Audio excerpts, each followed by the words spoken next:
I grew up on traditional bluegrass, but spent many years on the road playing the jam band circuit, which was a lot of improvisational stuff.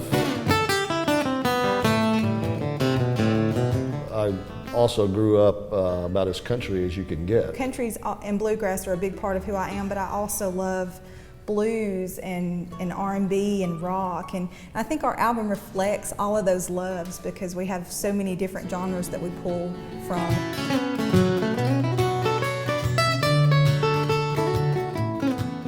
It's very country in one way, but there's definitely an R&B feel and a jam band feel as well.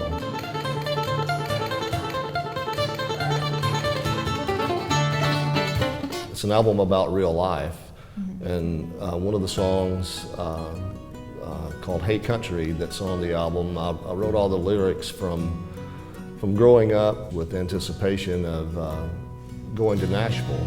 I was a kid, I used to dream about going to Nashville to the big music scene, where the songs that I heard from my dad's radio spoke right to my heart and inspired my soul.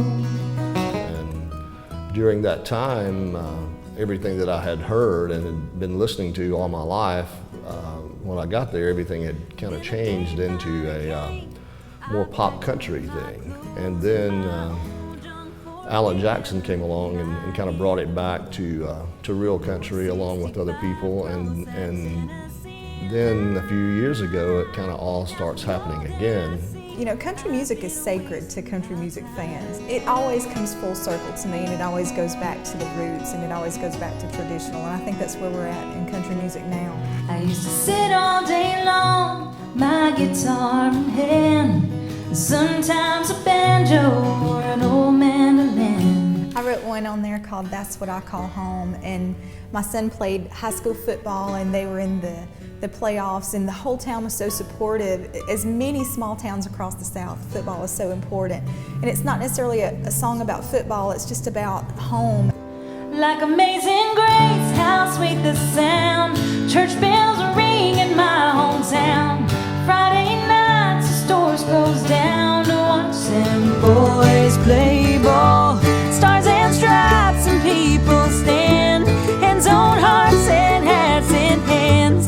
Heads are bound to say amen. In the musician world, there's always musicians that other musicians talk about in high regard, and I remember, always going to these bluegrass gatherings or any kind of music event. Barry Waldrep was one of the names that was brought up. To be able to say that I now play music with Barry is a huge honor to me.